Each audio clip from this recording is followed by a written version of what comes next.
Officer Ethan Caldwell thought it was just another routine stop until he pulled a gun on the wife of the FBI director. In minutes, his entire career collapsed. The flashing lights in the rearview mirror didn't come as a surprise. Regina Owens sighed, her fingers tightening slightly on the steering wheel as she eased her black Audi Q7 to the side of the road.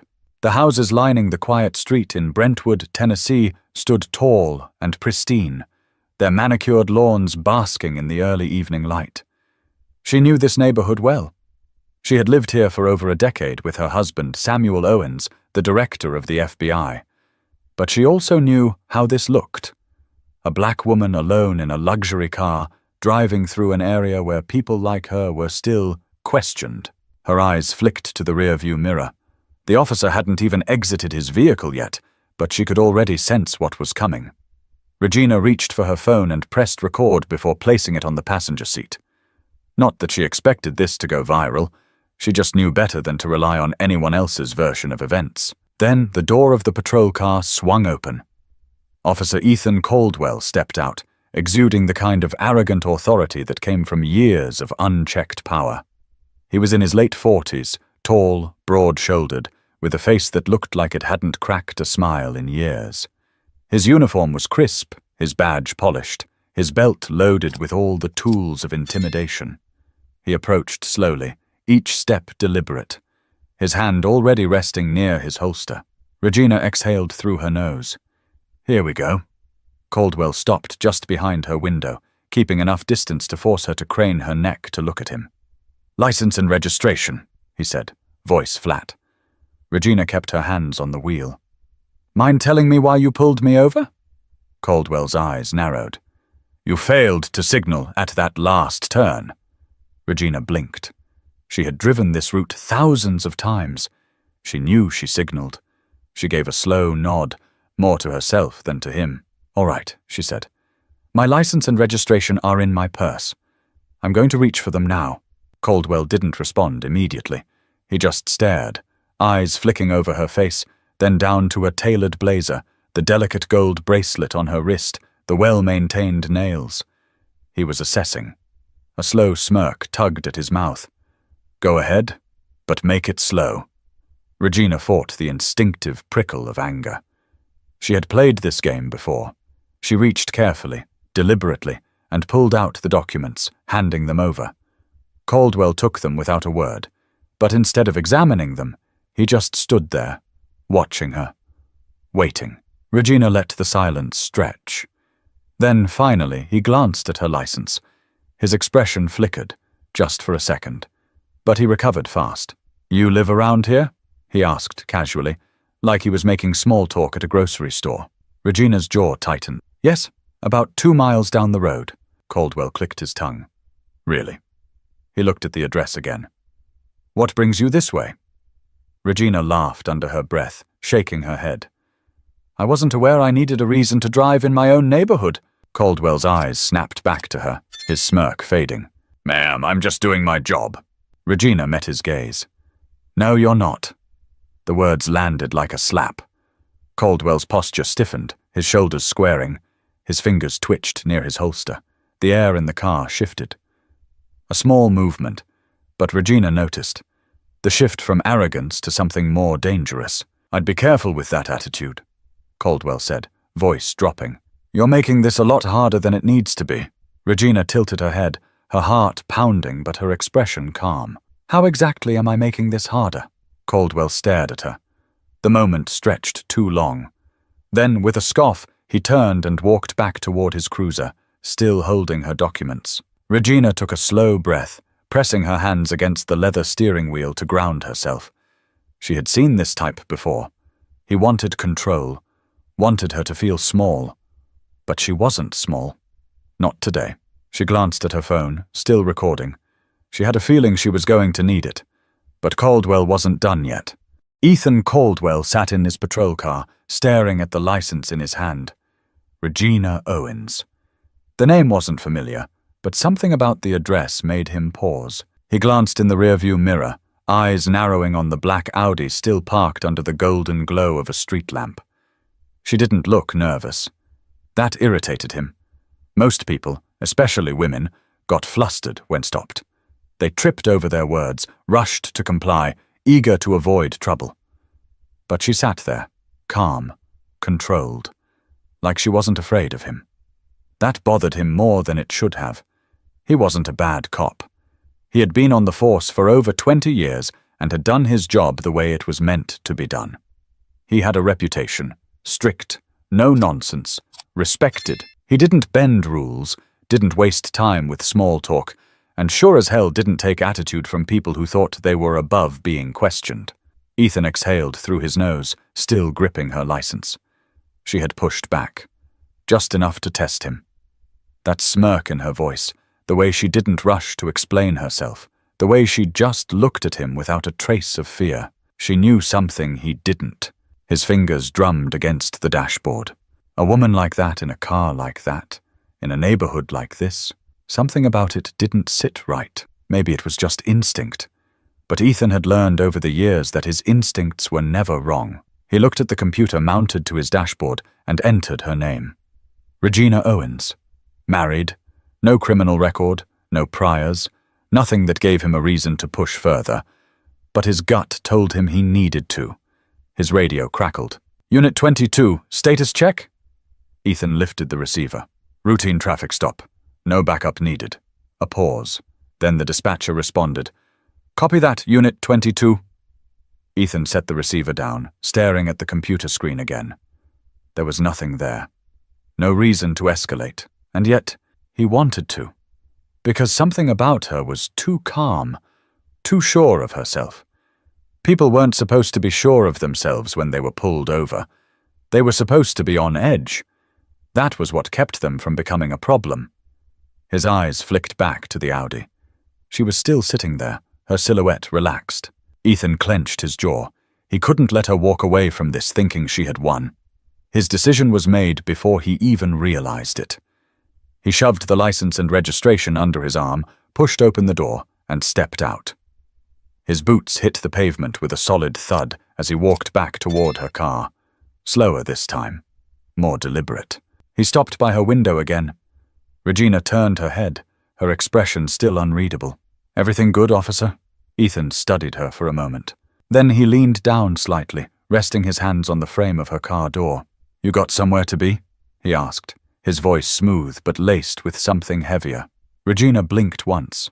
Home. Ethan let out a slow breath, letting the silence sit between them. Then he did something he knew would get under her skin. He smirked. Funny. You don't look like someone who lives in this neighborhood. He watched the change in her expression. It was subtle, just a shift in her eyes, a flicker of something behind them.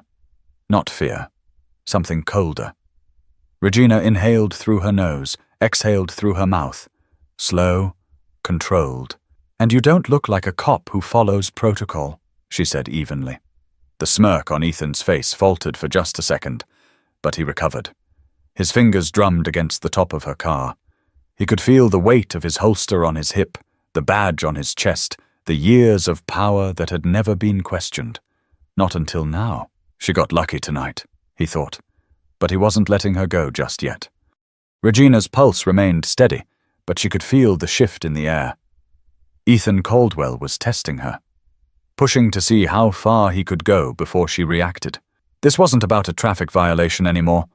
She had encountered men like him before, officers who wielded their badge like a weapon, who weren't interested in enforcing the law, but in enforcing obedience. The kind who needed to remind people, especially people like her, who was in control. Regina took a slow breath, keeping her eyes on him. She wasn't giving him that satisfaction. If you have my information, officer, am I free to go? She asked, her voice level. Caldwell tilted his head slightly like he was amused. What's the rush? Regina didn't blink. I have nothing else to say. Either write me a ticket or let me go. For a second he said nothing. Just stood there, watching her, weighing his options. Then, without warning, he reached for the door handle. Regina's entire body tensed. She locked the door just before his fingers could wrap around it. Her heart slammed against her ribs, but she kept her face unreadable. Caldwell's expression hardened. Step out of the vehicle, he ordered, his voice carrying an edge now.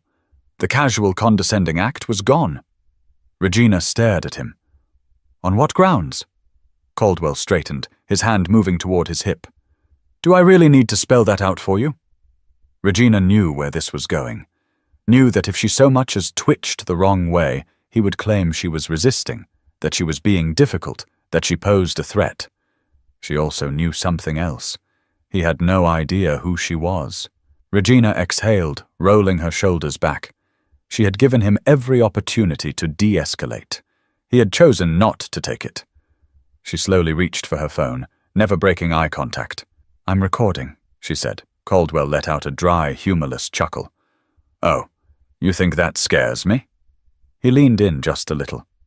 Lady, do you have any idea how many times I've heard that before? His fingers twitched near his holster, just enough to be a warning. Regina saw it. So did the people in the houses nearby, a few of whom were stepping outside now.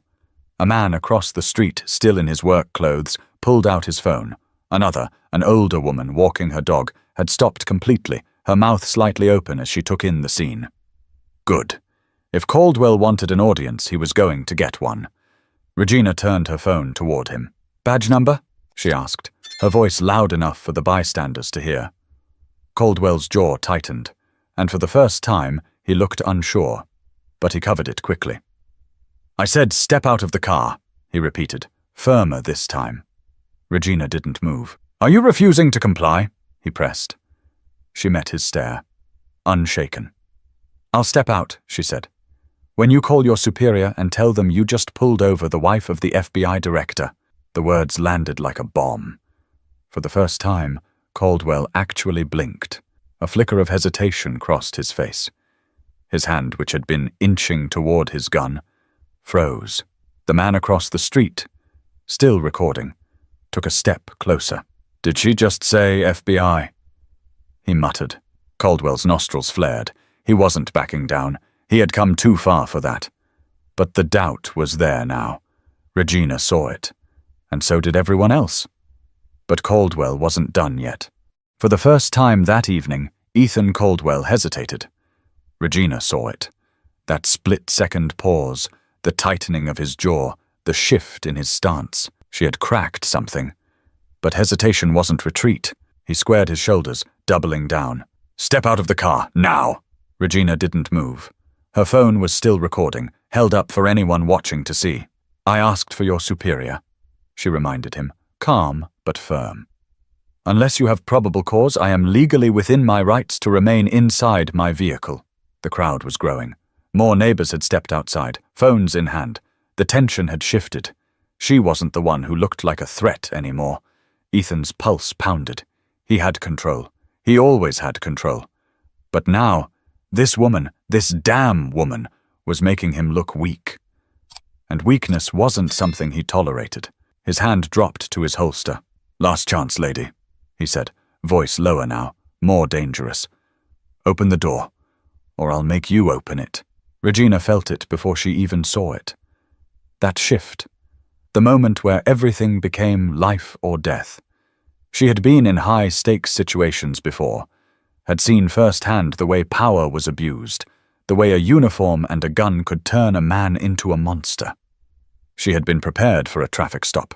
She hadn't expected a gun in her face, but that's exactly what happened. Caldwell's fingers wrapped around the grip of his weapon, pulling it from his holster. The movement was smooth, practiced, too easy. Regina barely had time to react. A gasp echoed from the bystanders. A woman's voice cut through the thick air. What the hell is he doing? Another voice, a man this time. He just pulled a gun on her.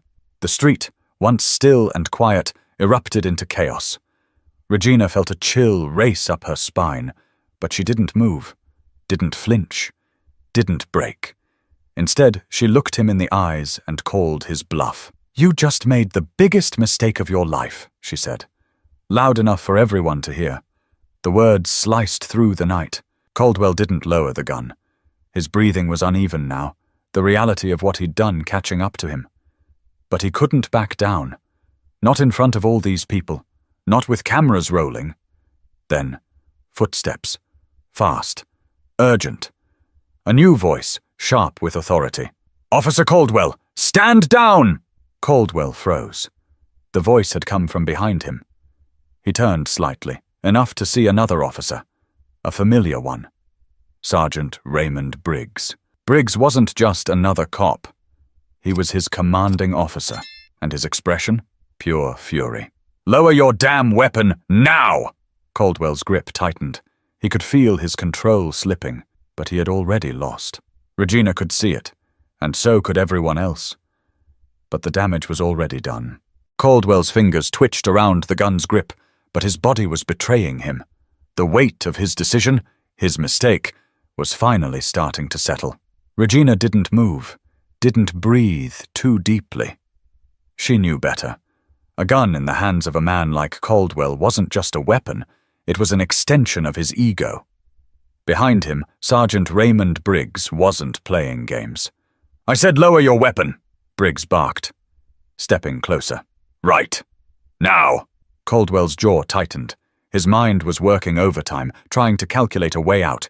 He had two choices: comply or make it worse. His nostrils flared, his fingers tensed. Then, finally, he let go. He didn't holster the gun immediately, but he lowered it enough to make the crowd exhale all at once. "Holster it!" Briggs ordered. "Now!" Caldwell hesitated. Then, with a sharp breath, he shoved the weapon back into place. Briggs immediately turned to Regina. "Ma'am, are you all right?" She kept her eyes on Caldwell. "I'd like my license and registration back." Caldwell didn't move. Briggs stepped closer. "Hand them over."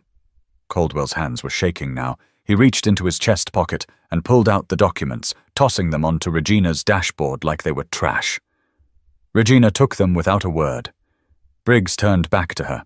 "Do you want to file a formal complaint?" Regina exhaled slowly, her pulse still steadier than it should have been. Then she leveled her gaze at Caldwell. "There's something he needs to hear first." Briggs frowned. "Ma'am?" Regina shifted in her seat, turning just slightly so Caldwell could see her better. See her fully. "My name is Regina Owens," she said, her voice steady. "My husband is Samuel Owens, director of the FBI." Silence. Caldwell's face drained of color. His lips parted slightly, his brain trying to process what he had just heard. Briggs stiffened. His eyes darted between Regina and Caldwell, his entire demeanor shifting. Regina let the weight of her words settle before she added, "And you just pulled a gun on me." The bystanders murmured, gasped, whispered. The tension in the air snapped into something else entirely. Caldwell looked sick. For the first time that night, he finally understood what he had done. And he knew, without a doubt, his career was over. Regina reached for her phone and ended the recording. She had everything she needed. But Caldwell's nightmare was just beginning. Caldwell's chest rose and fell too fast. His breath was uneven now, shallow, the weight of the moment finally pressing down on him. Sergeant Briggs' face was unreadable, but his silence said everything. The street, once filled with murmurs and whispers, was now dead quiet. Briggs took a slow step toward Caldwell, keeping his voice low but firm. "You just pulled a gun on the wife of the FBI director." Caldwell swallowed hard, but his throat was dry. "She was being uncooperative," he stammered, his voice weaker than before. Briggs' eyes flashed with disbelief. "Uncooperative? You escalated a routine stop into a damn incident. You pulled a weapon on a woman who committed no crime. And now?" His voice dropped into something even colder. "Now you're done." Caldwell's stomach twisted. His mouth opened, but nothing came out. Briggs didn't wait for him to gather his excuses. He turned toward Regina. "Ma'am, I need to formally apologize on behalf of this department. This should have never happened." Regina nodded once, but her face remained unreadable. She wasn't here for apologies. She was here for accountability. Briggs pressed his radio. "Dispatch, I need Internal Affairs notified immediately. Officer Caldwell is being placed on administrative leave, effective immediately." Caldwell flinched. His world was crumbling in real time. A voice crackled through the radio. "Copy that, Sergeant." Briggs turned back to Caldwell. "Badge and gun, now!" Caldwell's pulse thundered in his ears. "Wait. Now." Caldwell knew better than to argue. His fingers fumbled with the clasp of his holster as he unhooked his belt, removing his weapon. It felt wrong to hand it over, but the look in Briggs' eyes told him there was no way out of this. His hands trembled as he unpinned his badge, the same badge he had worn with pride for over 20 years. He placed both items in Briggs' outstretched hand, but the moment they left his grasp, it felt like his entire identity was stripped away. Briggs gave a sharp nod. "You're relieved of duty pending investigation. Leave the scene. Now." Caldwell clenched his jaw. The rage, the humiliation, the sheer disbelief burned inside him. But he knew there was no fighting this. Not here. Not now. He turned, avoiding the eyes of the crowd, avoiding the cameras still recording. Regina watched him go, watched the fall of a man who thought he was untouchable. But the storm wasn't over yet. Regina watched as Caldwell walked away, his back stiff, his hands clenched into fists. A man who had spent his career wielding power like a weapon had just been stripped of it in front of an entire neighborhood. The crowd didn't cheer. There was no celebration, just the heavy silence of what had almost happened. Briggs turned back to Regina. "Would you like to press charges?" Regina considered the question. The old version of herself, the one who had learned long ago to pick her battles, to avoid unnecessary conflict, might have said no, might have let it go. But that version of herself no longer existed. She thought about the women who wouldn't have had the chance to speak up, the ones whose names became headlines, the ones who never made it home. "Yes," she said, her voice unwavering. "I want him held accountable." Briggs nodded. "We'll take it from here." The crowd slowly began to disperse, but the moment would live far beyond this street. By the time Regina got home, the video was already spreading. Her phone buzzed with messages. Friends, colleagues, even journalists. And then finally, "Samuel," she answered, already hearing the tension in his voice. "Regina," he said, his tone carefully controlled. "Are you all right?" She exhaled. "I am." Silence, then something colder. "What's his name?" Regina closed her eyes for a moment, knowing what was coming. "It's already being handled." Samuel didn't respond right away, because he was already making his own calls. By morning, Ethan Caldwell was national news. His name was on every headline, his actions dissected in every newsroom. The footage of him pulling a gun on an unarmed woman, the wife of the FBI director, was everywhere. And Regina? She wasn't just a victim in this story. She was a reminder. That power doesn't make you untouchable. That accountability comes sooner or later. And that no matter who you are, no matter your badge, your title, or your years of service, there are some lines you don't cross. Regina sat on the edge of her bed, the weight of the day finally settling in. She had made it home. But too many others hadn't. She glanced at her phone, at the flood of support, of outrage, of people demanding justice. And for the first time that night, she let herself breathe, because this time, the right person lost. If you believe accountability matters, share this story.